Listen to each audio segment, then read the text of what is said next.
राधा स्वामी दाता। पुष्कर जी महाराज कहते थे, अपने कर्मों की टोकरी खाली करो। गुरुदेव, ये कर्मों की टोकरी कैसे खाली होगी?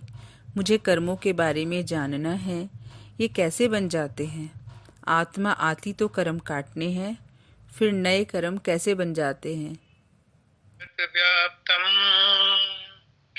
ब्रह्मा विष्णु शिवात्मकम गुरु परतरम न किंचित तस्मै श्री गुरुवे नमः। विश्वानि देव सवितर्दुरितानि पराशुभ यद्भद्रं तन्नाशु। मेरे गुरु की पवित्र आत्माओं, सभी सत्संगी भाइयों बहनों, माताओं, बुजुर्गों, बच्चों, सबको राधा।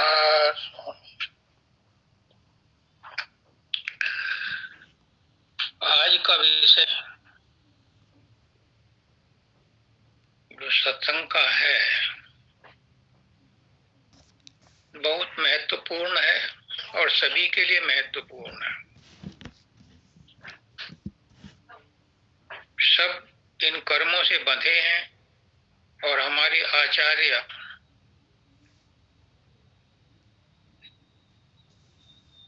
सरला श्रीमती शर्मा त्यागी जी ने जो आज कर्मों के ऊपर सत्संग दिया, बहुत बहुत बहुत अच्छा है। जो कर्मों के बारे में जान जाता है फिर उसे संसार में कुछ जानने की जरूरत है, क्योंकि कर्म कर्म प्रधान विश्व करी राखा, जो जस करें सो तस फल चाखा। कर्म का सिद्धांत ऐसा अटल है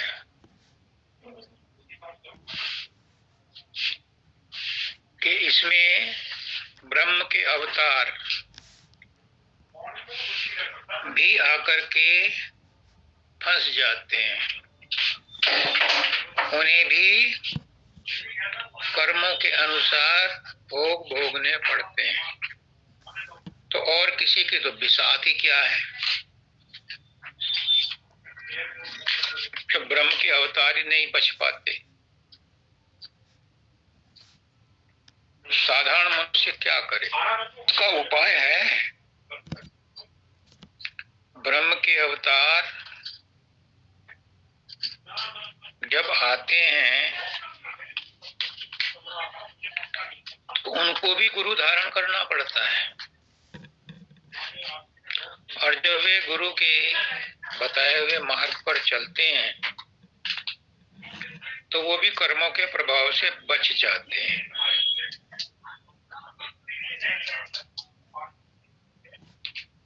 अब प्रश्न है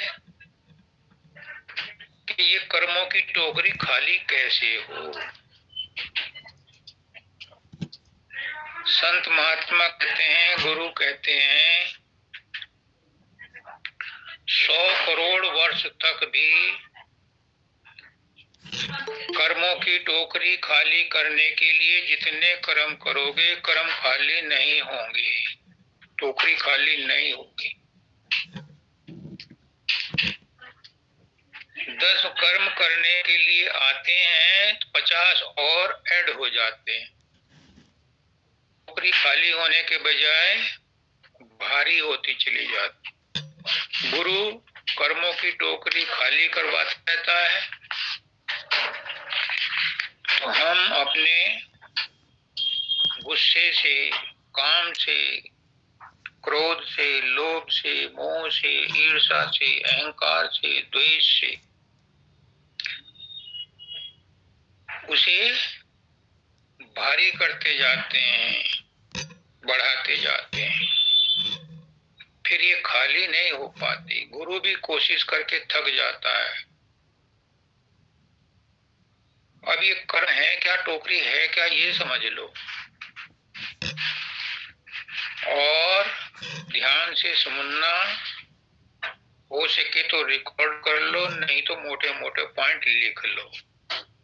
क्योंकि ये विचारधारा जो ऊपर से बही है आपके प्रश्नों को उत्तर देने के लिए, ये बार बार नहीं आती। मुझसे कोई पूछे तो मैं 5 मिनट बाद ही ये नहीं बता पाऊंगा कि कहाँ से ये विचार आए थे और किसने कहे थे और क्या कहा था। इस समय जो भी शब्द निकलते हैं वो ऊपर से आते हैं। कर्म का मोटा मोटा सिद्धांत ये है कि कर्म 3 प्रकार के होते हैं। बहुत प्रकार के होते हैं लेकिन मोटा मोटा 3 प्रकार के होते हैं। एक क्रियमाण कर्म होते हैं जो हम इस जन्म में करते हैं, और ये सबको करने पड़ते हैं जितने भी प्राणी हैं। प्राणियों में वनस्पति भी हैं, प्राणियों में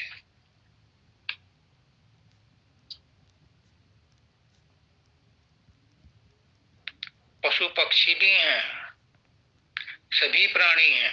जो सांस लेते हैं वो प्राणी हैं। तो क्रियमाण कर्म वो होते हैं जो हम इस जन्म में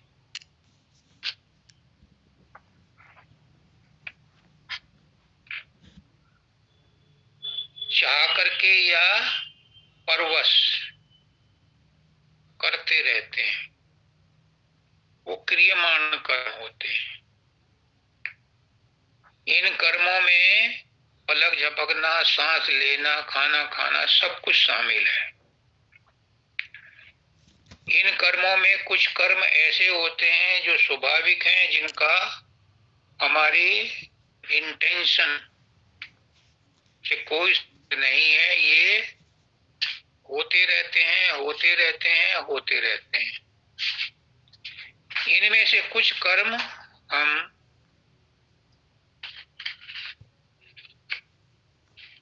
इंटेंशनली करते हैं, उनका संस्कार पड़ जाता है, वो संचित कर्मों में शिफ्ट हो जाते हैं। संचित कर्मों की टोकरी बहुत भारी है, बहुत लंबी चौड़ी है, उसका हिसाब नहीं कोई बता सकता कितनी है।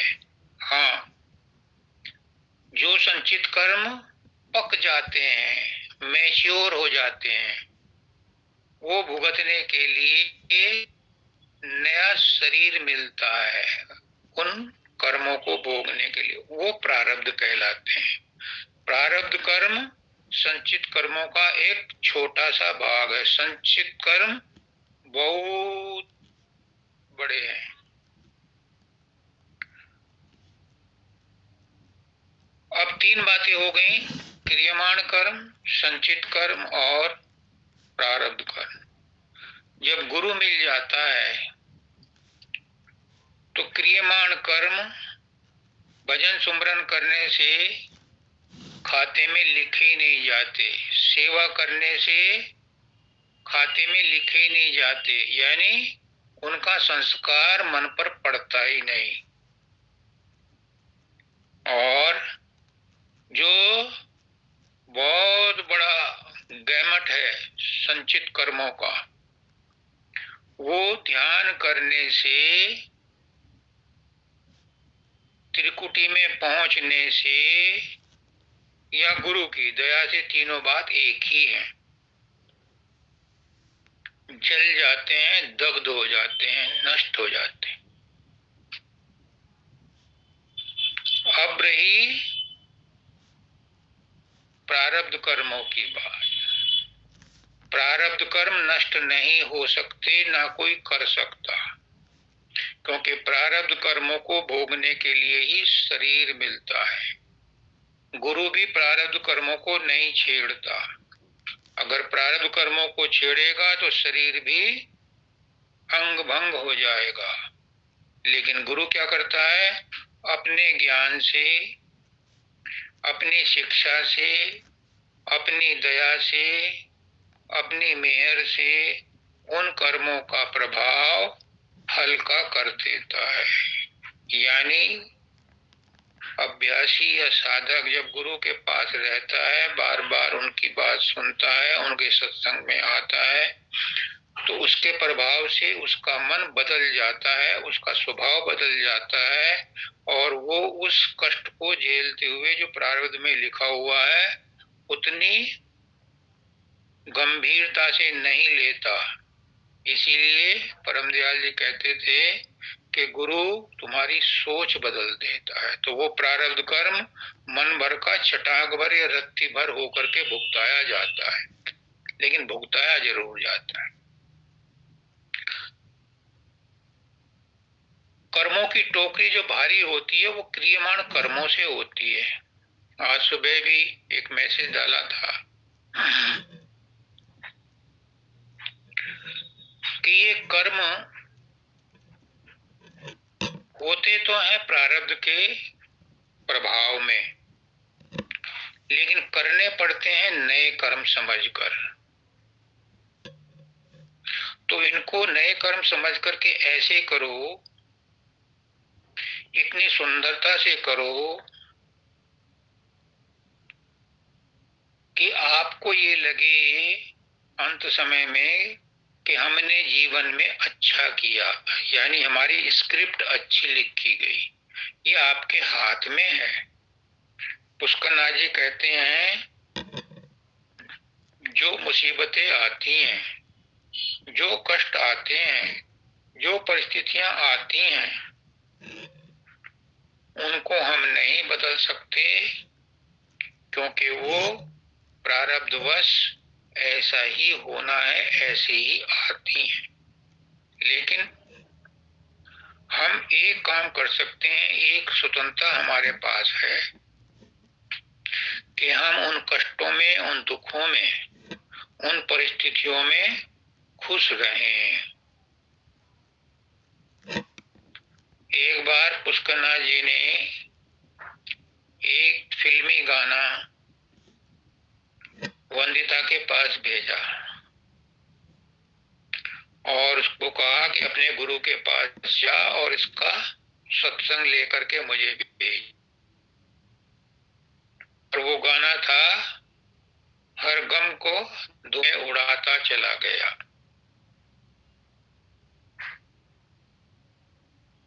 और जब गुरुजी का आदेश था तो मैं सत्संग दिया। इसने वो रिकॉर्ड किया और वो पुष्प पास भेजा। अब उन्होंने क्या जवाब दिया, क्या नहीं दिया, ये तो वो जाने। लेकिन मुझे इस बात की समझ आ गई कि हर गम को धुएं में उड़ाता चला गया। कुछ भी आए, व्हाट कम में, दिल पे ना ले यार। कुछ ऐसा ही उस सत्संग में कहा गया। कहने का मतलब ये है कि आपके सामने कोई भी परिस्थिति आए, कैसी भी घटना घट जाए, लाभ हो, हानि हो, मान हो, अपमान हो, जन्म हो, मृत्यु हो, सब में समता में रहें। किसी में, किसी भी परिस्थिति में अपने स्वरूप को हिलने डुलने ना दें, यानी उन घटनाओं के साथ ना चलें, आप तटस्थ होकर रहें। ये तो थी एक बात। अब कर्म क्या है और कैसे बनते हैं ये भी समझ लो, ये भी समझ लो। कर्म चाहे शारीरिक हो या मानसिक हो,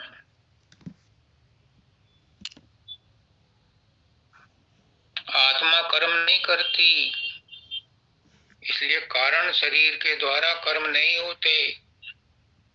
कर्म होते हैं शरीर से या मन से, और शरीर और इंद्रियां भी खिलौना है, इंस्ट्रूमेंट हैं, ऑपरेटर्स हैं। चलाने वाला कौन है? मन। मन में ही विचार आता है और उसी का स्थूल रूप कर्म बनता है। तो कर्म क्या हुआ? जो भी जाने अनजाने में, सोते जागते स्वप्न में, हर परिस्थिति में जो कुछ भी तुम करते हो वो कर्म है। अगर समाधि ध्यान लगाते हो तो वो भी कर्म है। ज्ञान ध्यान पूजा भी कर्म है।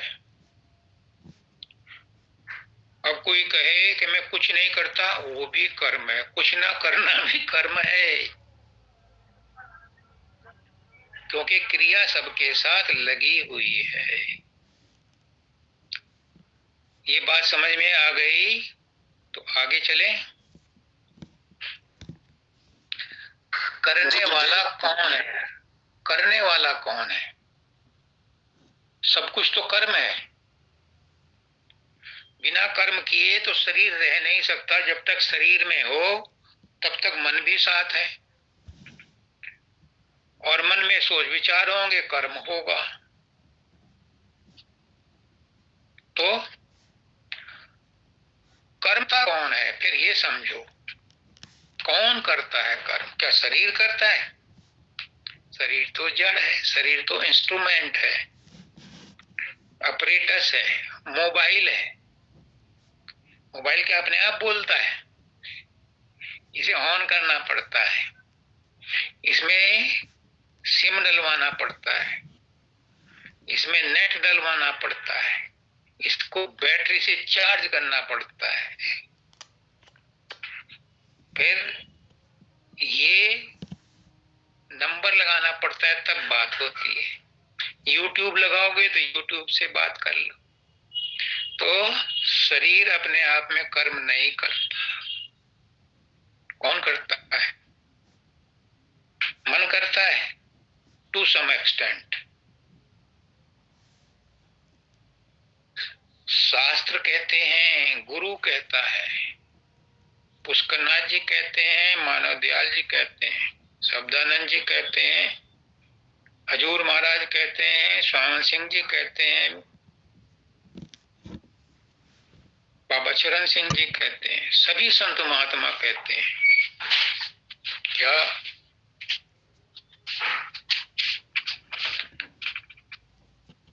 कि जो कर्म होते हैं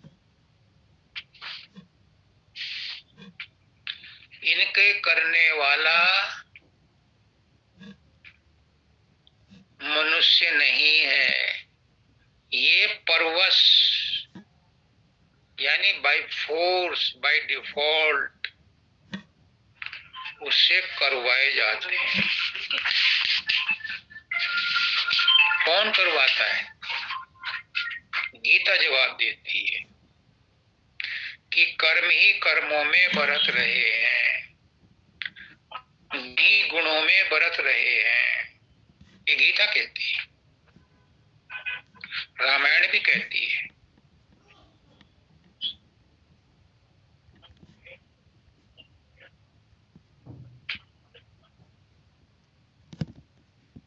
जब भरत गए वशिष्ठ के पास तो वशिष्ठ ने कहा, लाभान जीवन मरण यश अपसृयात्। हे भरत, तू शोक ना कर। न मंथरा ने कुछ किया, न कैकेयी ने कुछ किया, ये तो करवाया गया है। और वही गीता कहती है कि कर्म ही कर्म में बरत रहे हैं, गुण ही गुणों में बरत रहे हैं। फिर कौन करता है इन कर्मों को? गीता कहते हैं तीसरे अध्याय में कि जब सृष्टि की रचना होती है ब्रह्मांड में आते ही 3 गुण पैदा हो जाते हैं, 5 तत्व पैदा हो जाते हैं। ऐसे ही जब जीव शरीर में आता है, गर्भ में आता है, तो उसके अंदर ही पहले शरीर बनता है, फिर मन बनता है, और जब वो बाहर आता है गर्भ से, तो उसके मन में भी विचार पैदा होते हैं। पहले भूख का विचार होता है,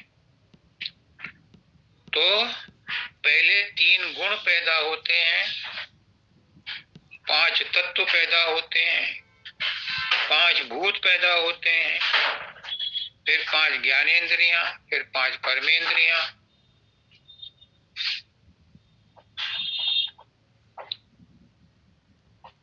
फिर उनके 5 विषय, रूप रस गंध स्पर्श और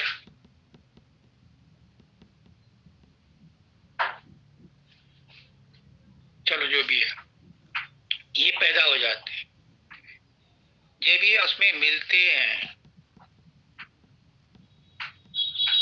इनमें आपस में मिलकर के एक रिएक्शन होता है। तो जिस शरीर में रहते हैं, जिस बर्तन में रहते हैं, उसमें स्वाभाविक रूप से क्रिया होनी शुरू हो जाती है।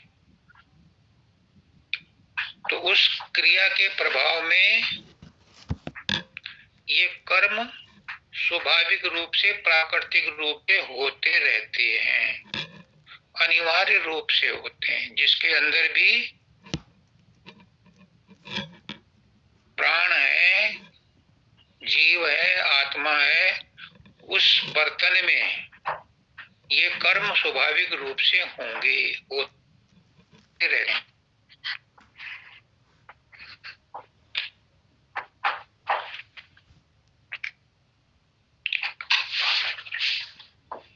जब ये कर्म स्वाभाविक रूप से होते हैं, तो कृष्ण भगवान कहते हैं कि अज्ञानी लोग ये समझ बैठते हैं कि ये कर्म मैंने किया। अब जब वो समझ बैठता है कि मैंने किया, तो फिर कर्म प्रधान विश्व करी राखा। जब तूने किया तो तू भोग। उसी को कृष्ण भगवान कहते हैं कि जो ज्ञानी जन है, वो इस तत्व को जानते हैं, इस सत्य को जानते हैं कि मैंने कर्म नहीं किया। ये तो प्रकृति द्वारा बाय डिफॉल्ट कर्म हो गए हैं, और मुझे इंस्ट्रूमेंट बना करके कर्म करवा लिया है, तो मेरा इस कर्म से कोई संबंध नहीं है, ये ज्ञानी कहता है। लेकिन कृष्ण भगवान कहते हैं कि अर्जुन, जब तक उस ज्ञानी के अंदर शरीर का भाव है, मैं का भाव है, तब तक वो झूठों मूठ कितना ही कहते रहे मैंने कर्म नहीं किए। क्योंकि शरीर का भाव है, अहंकार का भाव है, तो ये कर्म के मन में अंकित हो जाएगा, संस्कार बन जाएगा, और वो कितना ही कहते रहे मैंने कर्म नहीं किया, उसका फल भोगना पड़ेगा। का भाव छूटना आसान नहीं है, इसीलिए कहा उन्होंने कि ज्ञान मार्ग में कठिनता है। फिर दूसरा उपाय क्या है? दूसरा उपाय है कि निष्काम कर्म करो, आसक्ति रहित होकर के कर्म करो, क्योंकि बिना कर्म करे तो रह नहीं सकते। अगर तुमने कर्म नहीं किया तो ये भी कर्म बन जाएगा, और इसका प्रभाव ज्यादा पड़ेगा।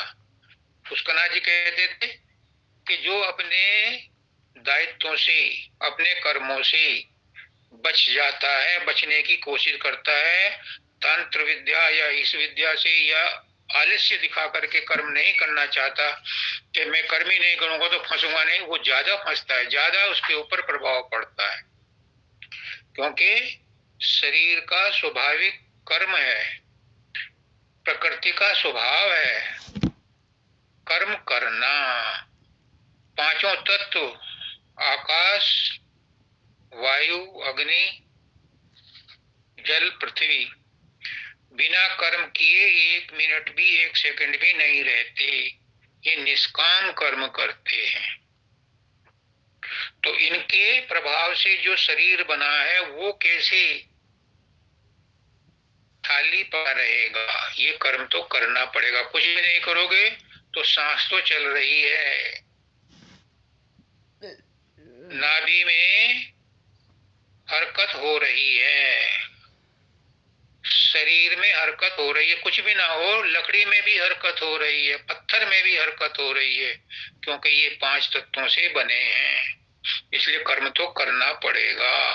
और मनुष्य शरीर में कर्म इसलिए करना पड़ता है क्योंकि ये कर्म योनि है, इसमें भोग योनि के साथ साथ कर्म योनि भी है, तो इसलिए कर्म तो करना पड़ेगा। कर्म छोड़ करके अकर्म नहीं होता।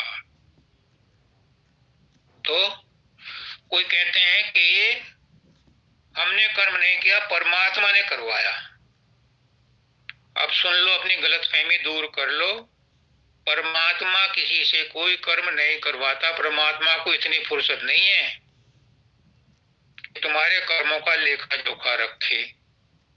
उसे न अच्छाई से मतलब न बुराई से मतलब। चाहे परमात्मा को गाली दो या उसकी स्तुति करो, उसे कोई फर्क नहीं पड़ता। परमात्मा ना किसी के कर्म लेता है, ना कर्म देता है, ना करवाता है, कुछ नहीं करवाता। परमात्मा तो निष्पर है, परमात्मा तो अनासक्त है, परमात्मा तो एक चैतन्य अवस्था का नाम है, एक शांत अवस्था का नाम है।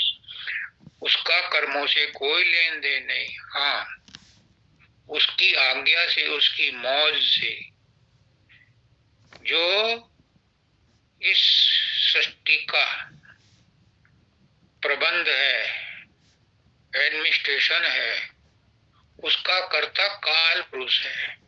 वो कर्मों का हिसाब रखता है, वो दंड का हिसाब रखता है।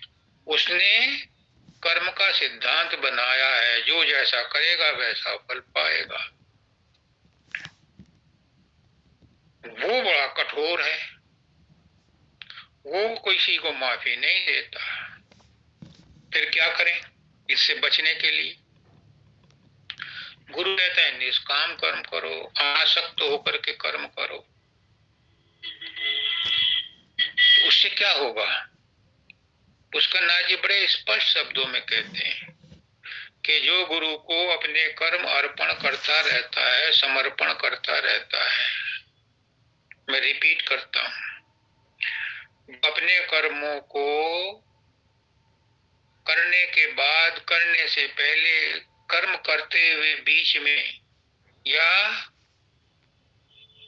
शाम को सोते हुए, महीने में जब सत्संग में आए तब, हफ्ते में सत्संग में आए तब, जो अपने कर्म को गुरु को अर्पण कर देता है, उसके कर्मों की टोकरी खाली हो जाती है। अब आप कहोगे कि गुरु क्या करता है उन कर्मों को? क्या अपने ऊपर लेता है? क्या परमात्मा को देता है? परमात्मा ने पहले मना कर दिया, मैं किसी के कर्म का ठेकेदार नहीं हूं। जब वाल्मीकि रत्नाकर लुटेरा नारद जी को मिला और नारद जी ने कहा कि तू इतनी हत्याएं करता है, इस कर्म का फल कौन भोगेगा? तो उसने कहा कि जिनके लिए मैं कर्म कर रहा हूं वो भोगेंगे। और जब पूछ गया, बाप ने मना कर दिया, बेटा मैं तो नहीं भुगतूंगा कर्म करने का, तो जो करेगा वही भोगेगा। माँ ने कहा नारद तो ऐसे ही लड़ाकू है, सबका घर बिगाड़ता है, तो उसकी बात ना मान, अपना काम कर, लूटपाट का तेरा धंधा है वही कर। बीवी ने कहा मुझे कुछ नहीं पता, ये बच्चे रो रहे हैं, इन्हें खाने को ला कर दे, मैं तेरे कर्मों की वो नहीं हूं ठेकेदार। तो जब उसके कर्मों का भुगतान उसने सोच लिया कि कोई नहीं करता, तो फिर उनने नारद से पूछा अब क्या उपाय है। उसने कहा कि फिर राम की भक्ति कर। तो उसने कहा मैं तो लुटेरा हूं, मैं कैसे नाम की भक्ति करूं। उसने कहा मुझे राम कहाँ मिलेंगे। तो नारद ने कहा मुझे देख ले, मैं राम का एजेंट हूं, और मेरे रूप का सहारा लेकर के राम नाम जप, राम नाम की विधि बता दी। उसके बाद उनको जो है समाधि लग गई। तो यहाँ इसका संदर्भ ये है कि कर्मों का फल तो भोगना पड़ेगा। उसका बचाव क्या है कि गुरु के अनुसार साधन भक्ति करो और उस अवस्था में पहुंच जाओ जहां पर कर्मों का प्रभाव नहीं है। कर्मों का प्रभाव कहाँ तक है? ब्रह्मांड तक। ब्रह्मांड में ही क्रिया होती है, शून्य में क्रिया नहीं है। त्रिलोकी तक, त्रिकुटी तक है क्रिया, मन है त्रिकुटी तक। शून्य में आत्मा अपने आप में स्थिर हो जाती है, वहां कोई कर्म नहीं है। और महाशून्य में वो परली पार हो जाती है, फिर उस पर किसी भी प्रकार का कोई मैल नहीं रहता। और सतलोक में जाकर के वो अपने घर में निवास करती है, वहां महाप्रलय का भी असर नहीं होता। वहां जीव हमेशा अविनाशी रूप में रहते हैं, जिस रूप में परमात्मा रहता है उसी रूप में उसकी आत्मा रहती है। वहां एकत्व है, वहां द्वैत है ही नहीं। ये रास्ता है इससे बचने का। तो हमें क्या फायदा हुआ, हम कैसे उस अवस्था को प्राप्त करें? सवाल ये बड़ा जेन्युइन सवाल है। आप पूछो या ना पूछो, मैं तो बताऊंगा कि कर्म करने से कर्म नहीं कटते।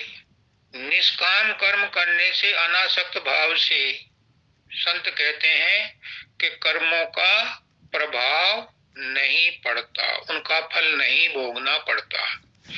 और पुष्कनाथ जी कहते हैं कि पुराने कर्म आसानी से कट जाते हैं, नए कर्म बनते नहीं तो टोकरी खाली। और जब कर्म नहीं होंगे तो आत्मा जन्म क्यों लेगी?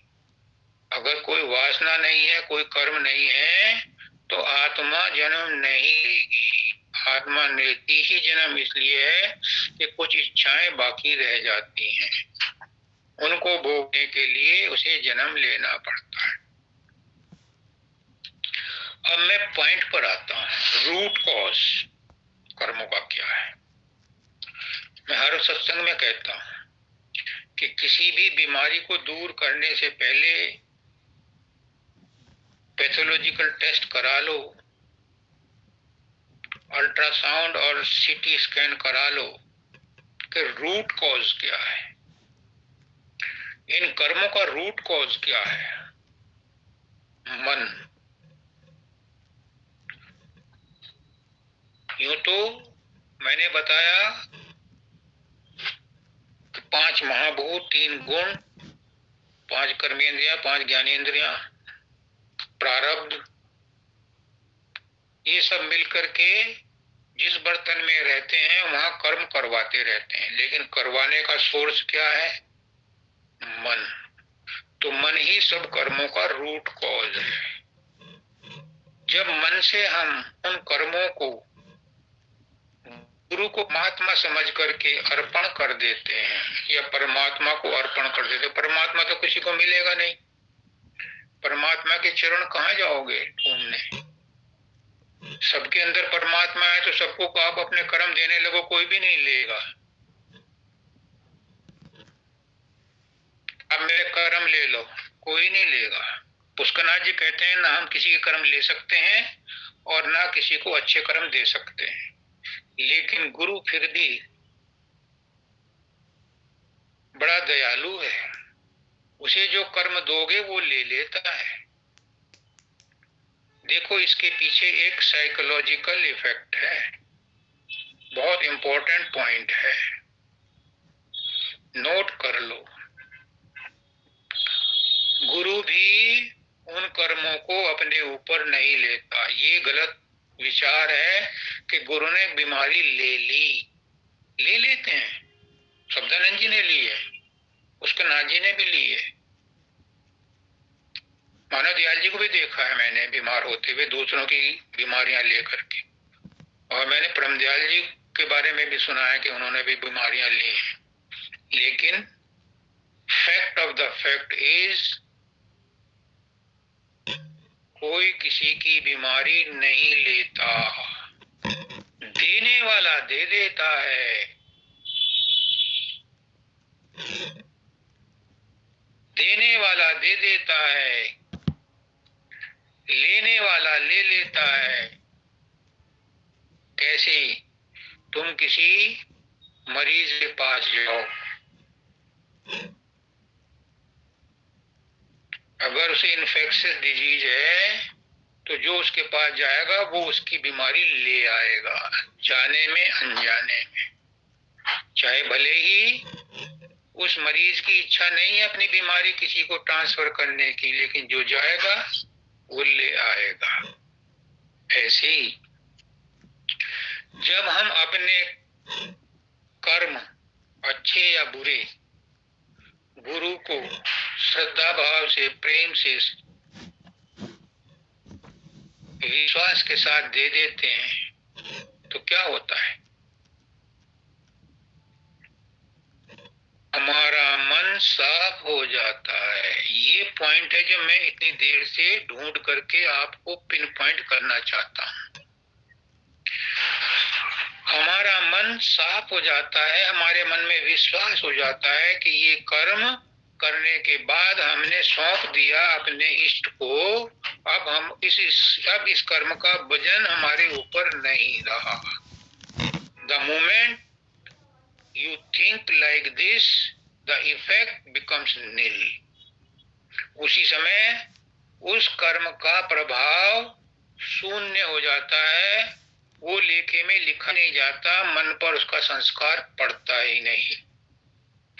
आप कुएं से जब पानी खींचते हैं तो रस्सी लकड़ी पर या मेड़ पर लगती है, उस पर निशान पड़ जाते हैं।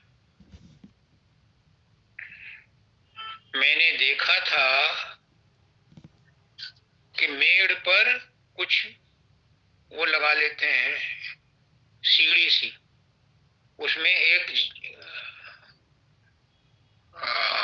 चरखी लगा लेते हैं और उसके ऊपर रस्सी को खींचते हैं, तो फिर मेड़ पर और जगह नहीं पड़ती, वो पानी से पानी लेकर के बाल्टी या डोल जो है वो ऊपर आता है, उस में से निकाल लेते हैं। कहने का मतलब ये है कि अगर किसी कर्म को करने के बाद हम सच्चे मन से उसे गुरु को अर्पण कर दिया, तो हमें विश्वास है कि हमने अर्पण कर दिया, तो फिर उसका संस्कार नहीं पड़ेगा। परंतु इसको अगर हम ये कहें, एक पिक्चर आई थी, एक कैदी था, उसने बहुत कत्ल किए, जब जज के पास गया तो उसने कहा तुमने क्यों कत्ल किए? उसने कहा कि कृष्ण भगवान ने गीता में कहा कर्मण्येवाधिकारस्ते मा फलेषु कदाचन, मैं तो कर्म किया, मेरे ऊपर इसका कोई फर्क नहीं पड़ा, मेरी आदत बन गया, मुझे इसके फल की चिंता नहीं है। तो जज ने कहा इसका फल तुझे मैं दूंगा, और उसे उन्होंने आजीवन कारावास दे दिया। कहने का मतलब है कि अगर तुम जानबूझ के कर्म कर रहे हो, कहते हो मैंने गुरु को अर्पण कर दिया या परमात्मा को दे दिया, तो उससे आपका मन साफ नहीं होगा, आप अपने आप को धोखा दे रहे हैं। जब आप सच्चे मन से उस कर्म को गुरु को अर्पण करते हो और आइंदा उसको रिपीट नहीं करते, तो उस कर्म का प्रभाव खत्म हो जाता है, उस कर्म का प्रभाव दग्ध हो जाता है। इसी को कहते हैं कि गुरु ने आपके कर्मों में माचिस लगा दी। गुरु ने नहीं लगाई, मन पर अंकित नहीं हुआ, इसलिए वो जल गया।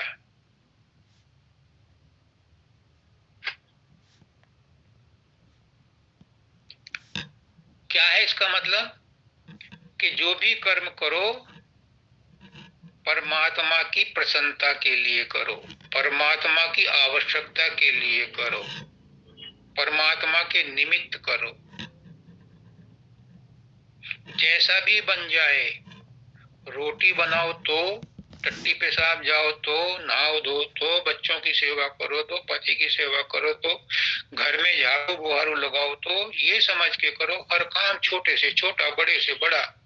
अगर आप दफ्तर में काम करते हो, अधिकारी हो, तो अपने सीनियर के साथ, जूनियर के साथ ये समझ के करो कि ये मैं अपने परमात्मा को प्रसन्न करने के लिए कर रहा हूं।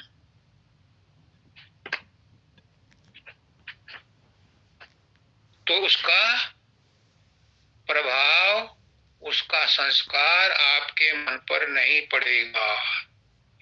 खजांची है बैंक में, करोड़ों रुपए का लेन देन इधर से लेता है, उधर देता है, उधर से लेता है, इधर देता है, खाते में जमा होता है, निकलता रहता है। जितना पैसा आता है वो जमा करता है, जाता है, निकालता है। उसको, उसके माइंड पर, उसके मन पर कतई संस्कार नहीं पड़ा। हाय, आज तो मैंने 2 करोड़ रुपए का भुगतान कर दिया। उसने कहाँ कर दिया? वो तो इंस्ट्रूमेंट है, उससे करवाया गया है। ऐसे ही जब हम अपना सब काम इंस्ट्रूमेंट होकर के करते हैं, निरासक्त होकर के करते हैं, निष्काम भाव से करते हैं, तो वो हमारा लाभ हानि का बायस नहीं बनता, कॉज नहीं बनता, इसलिए उसका प्रभाव हमारे ऊपर नहीं पड़ता। लेकिन हम क्या करते हैं, जरा सा किसी ने कुछ कह दिया, बस आ गया अहंकार, लगे बुराई करने, लगे तिकड़म बिड़ाने। मैं उससे कहूंगा, मैं उससे शिकायत करूंगा, मैं उसको ऐसे मारूंगा, मैं उसको ऐसे करूंगा, मैं उसके साथ ये करूंगा, मैं उसकी सिफारिश लगाऊंगा, मैं ये करूंगा। बस वो कर्म बनता या ना बनता, ये नया कर्म जरूर बन गया। वो कर्म तो उसने प्रारब्धवश किया था, लेकिन आपने तो जानबूझ करके नया कर्म बना लिया। जो किसी की बुराई करता है वो अपने नए कर्म बनाता जाता है। जो किसी की चुगली करता है, जो किसी से ईर्ष्या करता है, द्वेष करता है, उसके नए कर्म बनते जाते हैं। कोई बुरा है या नहीं है, इसका जजमेंट करने का अधिकार मेरे पास नहीं है, लेकिन हम करते हैं। वो बहुत बुरा है। क्यों जी? आपको किसने जज बनाया? आपने कैसे जज किया कि वो बुरा है? एक बात को तो सोच करके, या उसके आपके मन की बात नहीं किसी ने मानी, भाई ने तुम्हारे कहने से बर्तन साफ नहीं किया या गंदा कर दिया, आपने उसे बुरा कह दिया। तो वो बुरी तो नहीं है, लेकिन तुमने बुराई अपने अंदर पैदा कर ली, तुमने नया कर्म बना लिया। अगर इन कर्मों से बचना है तो छोटी छोटी बातों का ध्यान रखना पड़ेगा। किसी की बुराई भलाई में मत रहो, ना अच्छाई बताओ किसी की, ना बुराई बताओ किसी की। अपने काम से काम, अपने मन को साफ रखो। अपने मन को जितना शुद्ध रखोगे उतना आपका फायदा है। ये किसी से प्रशंसा लेने के लिए नहीं किया जाता। अगर तुम भक्ति करते हो, साधन अभ्यास करते हो, इसका भी अहंकार नहीं, क्योंकि ये अहंकार ही तो छोड़ना है, कर्म नहीं छोड़ना। कर्म का अहंकार, कर्म का संस्कार छोड़ना है। कर्म तो छूट नहीं सकता, अहंकार छूट सकता है, कर्तापन छूट सकता है। जो कर्ता धर्ता बनता है उसे फिर भुगता भी बनना पड़ता है, भोगना भी पड़ता है। अब मैं चलते चलते आपको बताता हूँ गीता के ऊपर कि कर्म क्या है।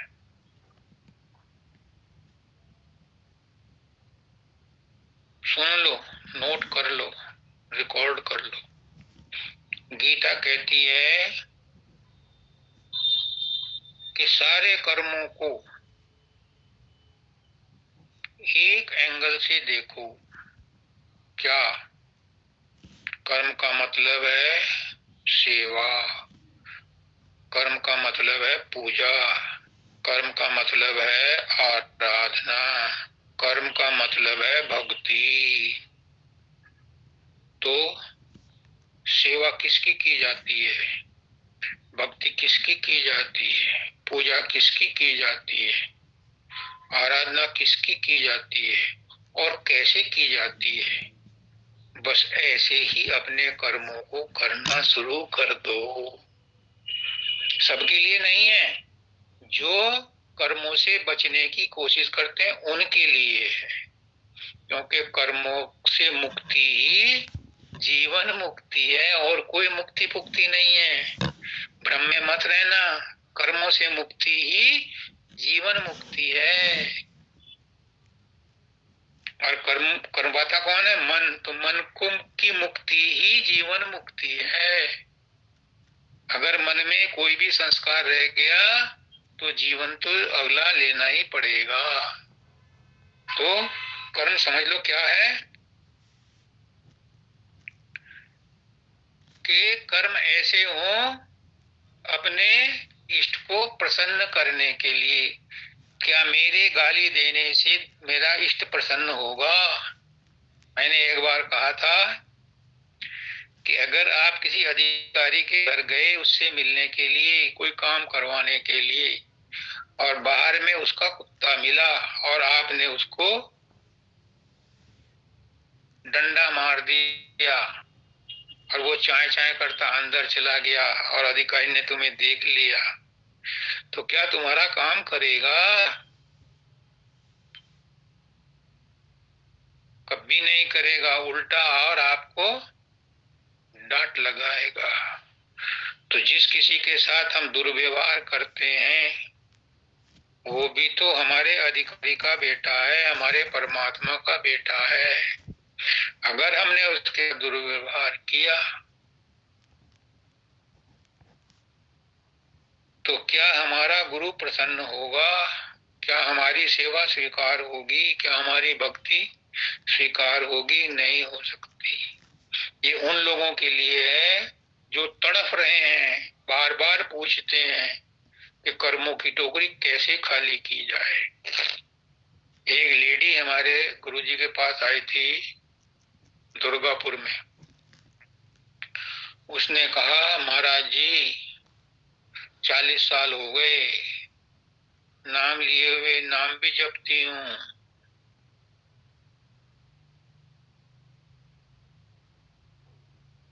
सत्संग में भी जाती हूँ, सेवा भी करती हूँ, लेकिन कुछ हुआ नहीं। तो महाराज जी ने कहा, मैं वहीं बैठा था उनके पास, कि तू पोते पोतियों का, देवते देवतियों का मुंह छोड़ दे। हमारे आश्रम में बहुत कमरे बने हैं, यहाँ आकर रहने लग, मैं तेरी जिम्मेदारी लेता हूँ, सब कुछ मिल जाएगा। उसने कहा, महाराज जी मैं पोते पोतियों का, देवते देवतियों का मुंह तो नहीं छोड़ सकती। तो उसने कहा, मेरी कोई गारंटी नहीं है, 40 साल क्या 40 करोड़ जन्म भी लेगी तो भी कोई गारंटी नहीं है।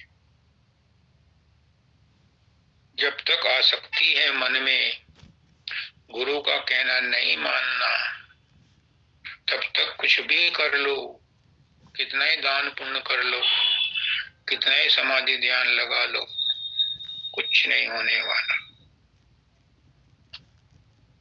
सब कुछ करो लेकिन अनासक्त होकर के, तभी सही होगा कि मैंने कुछ नहीं किया। अगर उसमें आसक्त भाव है, अगर आपने गृहस्थ छोड़ दिया तो रोटी की चाह तो फिर भी रहेगी। क्या छोड़ा? कुछ नहीं छोड़ा। कृष्ण, अर्जुन तो युद्ध छोड़ के जा रहा था, कृष्ण ने उसको यही डांटा, युद्ध छोड़ के कहाँ जाएगा? युद्ध तो तेरे अंदर हो रहा है, उससे लड़। बाहर का युद्ध तो दिखावटी है। तू इसको जहां से छोड़ के चला जाएगा तो जंगल में भी तू यही सोचता रहेगा, आज मेरे भाइयों ने क्या किया, आज दुर्योधन ने किसे मारा, आज मेरे बेटों ने क्या किया। तो तेरा तो युद्ध वहां भी चलता रहेगा। इसलिए जंगल में जाने से तेरा तुझे शांति नहीं मिलेगी। जो कुछ भी परिस्थितियां हैं उनसे लड़, उनमें अनासक्त होकर के लड़, अपने गुरु को अर्पण करके लड़। तभी तो उन्होंने कहा था ये सब मरे पड़े हैं, तू निमित्त बन जा। तो निमित्त बन के कर। जो निमित्त बन करके करता है उसके ऊपर कर्मों का प्रभाव नहीं पड़ता। ये तो कर्म हो गया, एक निर्धारित क्रिया है कर्म। जब क्रिया है तो कर्म है, और कर्म है तो क्रिया है। बिना क्रिया के कर्म नहीं, और बिना कर्म के क्रिया नहीं। और क्रिया हर काम में लगी रहती है, तो उसके लिए नियत कर्म कर। नियत में जो करने योग्य कर्म है उन्हें कर, जो टालने वाले में उन्हें टाल दे। जरूरी चीजें इकट्ठी करो, आरामदायक चीजों को सेकंड प्रायोरिटी में रखो, और विलासता को छोड़ दो। बुरे कर्मों को छोड़ दो, ईर्षा द्वेष छोड़ दो, पूजा पाठ करो, ये करने योग्य कर्म है। फिर दूसरी एक टर्म आती है अकर्म। क्या है? कर्म तो समझ में आ गया, पूजा, सेवा, आराधना, और ये भी किसकी? इष्ट के प्रति। अब इष्ट के प्रति तुम कहोगे कि मुझे तो नौकरी करनी है, तो नौकरी करनी ये भी इष्ट को प्रसन्न करने के लिए समझ के करो कि मैं जो भी बिजनेस करता हूँ, जो भी मैं धंधा करता हूँ, रिक्शा चलाता हूँ, इष्ट को प्रसन्न करने के लिए करता हूँ। तो ये कर्म सुकर्म बन जाएगा। अकर्म क्या है? कर्म ना करना अकर्म नहीं है, मैंने अभी बोला। अकर्म है कि मैं करने वाला नहीं हूं, मैं तो इंस्ट्रूमेंट हूं। मुझसे तो इन परिस्थितियों में ये कर्म करवाया जा रहा है। और इष्ट कौन है? मेरा मेरा गुरु है, मेरा परमात्मा है, मैं उसका यंत्र हूं। इसलिए जो होता है होने दो, कर्म से मुंह मत मोड़ो। जो कर्म होता है होने दो, ये कर्म ही अकर्म बन जाएगा। सही बात समझ में? और तीसरा है विकर्म। और विकर्म क्या है? विकर्म भी समझ लो, बहुत इंपॉर्टेंट है। जिसको कर्म का पता चल गया, अकर्म का पता चल गया, वो आत्मा में स्थित होने लगता है, उसका मन शांत होने लगता है। और हमारे गुरुजी कहते हैं पुष्करनाथ जी कि मन की शांति ही आत्मा का साक्षात्कार है। यानी जो आत्म स्थित होने लगा है, उसके जितने भी कर्म होंगे वो सब विकर्म होंगे, विशिष्ट कर्म होंगे। कैसे? उनसे उसके संस्कार नहीं लिखे जाएंगे। उस क्या होगा कि उसे ना कर्म करने की जरूरत पड़ेगी, ना कर्म छोड़ने की जरूरत पड़ेगी। ना उसे किसी में लाभ होगा, ना उसे किसी में हानि होगी। जो हो रहा है वो हो जाए, नहीं हुआ तो हानि नहीं, हो गया लाभ नहीं। वो समता में रहता है। ये है विकर्म। अब आप बार बार पूछते हैं कि कर्मों की टोकरी कैसे खाली हो, ऐसे खाली होगी। अब आप बार बार पूछते हैं कि इनसे कर्मों से कैसे छुटकारा मिले, क्योंकि कर्म प्रधान विश्व करीदा का कर्मों का, फिर मैं जाता हूँ रूट कॉज क्या है। कर्मों का संस्कार कहाँ लिखा जाता है, फल कौन देता है, जैसे कर्म करेगा वैसे फल देगा भगवान। कौन से कर्मों का फल देगा? जो कर्म मन पर लिखे जाएंगे उनका फल भुगतना पड़ेगा। और जो कर्म मन पर लिखे ही नहीं गए, निष्काम कर्म हो गए, परमात्मा को अर्पण हो गए, परमात्मा की पूजा के लिए कर्म किया, यंत्रवत कर्म किया, बिना आसक्ति के कर्म किया, तो वो कर्म लिखा ही नहीं जाएगा, तो वो कर्म का फल भोगना भी नहीं पड़ेगा। जो इन बातों को समझ लेता है, कर्म को समझ लेता है, समझो वो ज्ञानी हो गया। जिसने निष्काम होके कर्म किया, पूजा समझ के कर्म किया, सेवा समझ के कर्म किया, वो भक्त हो गया। उसके अंदर परमात्मा का, इष्ट का प्रेम जागृत हो गया। फिर वही कह सकता है, शरणागत जब हुआ किसी का, तुझको बंदे चिंता क्या।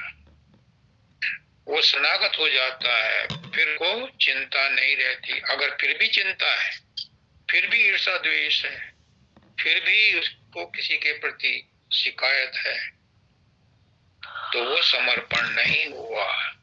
ये इन लोगों के लिए है जो तड़पते हैं कि हमें छोटा रास्ता बताओ। ये उन लोगों ने, संसार के लिए ये ज्ञान नहीं है। ये सिर्फ उन लोगों के लिए है जो अपने कर्मों से छुटकारा चाहते हैं। कर्मों से छुटकारा ही जीवन मुक्ति है, मैं पहले बोला। और कर्म करवाता है मन, तो मन का शांत होना, मन की मुक्ति ही जीवन मुक्ति है। आत्मा तो हमेशा अविनाशी है, अजर अमर अविनाशी है, मुक्त है। मुक्ति उसे चाहिए जो बंधन में है। जो बंधन में नहीं है उसे क्या मुक्ति, कैसी मुक्ति? आत्मा बंधन में नहीं है, बंधन में तो मन है। आत्मा तो अज्ञान में है, अज्ञान में कह रही है कि मैं बंधन में हूं। आत्मा बंधन में नहीं है। अगर बंधन में होती तो कभी भी मुक्त नहीं हो सकती थी। जो संत महात्मा मुक्त हुए वो भी नहीं हो सकते थे, क्योंकि आत्मा का बंधन कौन काटेगा? आत्मा बंधन में नहीं, आत्मा अज्ञान में है। अज्ञान को गुरु काटता है, क्योंकि गुरु बंदों गुरुपद कंज, कृपा सिंधु नर रूप हरि, मां मोहतम पुंज जासु बचन रवि कर्णिक। गुरु अज्ञान का अंधकार काटता है, गुरु आत्मा का अज्ञान मिटाता है। आत्मा अजर अमर अविनाशी है, सतत सदैव निरंतर शाश्वत मुक्त है। वो बंधन में नहीं है। बंधन में तो अज्ञान है, अज्ञान के कारण बंधन में महसूस करती है, और इसी अज्ञान को गुरु मिटाता है। मैं समझता हूँ समय हो गया। हाँ, हो गया। जी गुरुदेव। आज का सत्संग उन लोगों की मेहरबानी है जिन्होंने ये प्रश्न उठाए, क्योंकि इसमें मुझे भी सोचने का मौका मिला, मेरी भी आत्मा को कुछ नया मिला, सोचने को, देखने को, अनुभव करने को। जो कुछ भी किया, मुझे नहीं पता मैंने क्या बोला, लेकिन मुझे इतना महसूस हो रहा है कि हाँ, अभी कुछ जो किया है वो करने वाला कोई और है, ये बोलने वाला कोई और है। और सुनने वाला कोई और है। और वो कौन है? वो बस एक ही है, उसमें द्वैत नहीं है। और मैं यही चाहता हूं कि हम सब उस एक के अंदर लय हो जाएं। हम सब उसके अंदर। मुझे पुष्करनाथ जी बार बार कहते थे, राजेश तू 2 महीने के बच्चे के मुंह में रोटी ठूंसता है, जबरदस्ती इनको आत्मज्ञान देता है, इनको इनकी जरूरत नहीं है।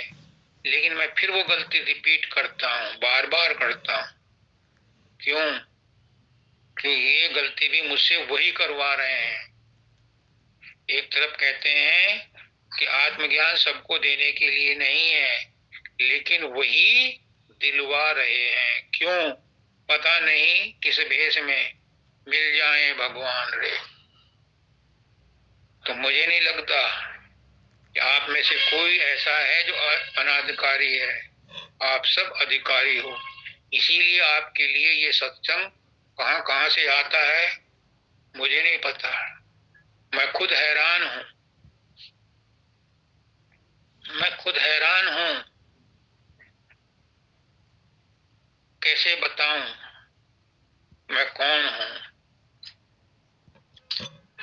जो भी है सब वही है, सब वही है और वही करवा रहा है सबको। राधा स्वामी।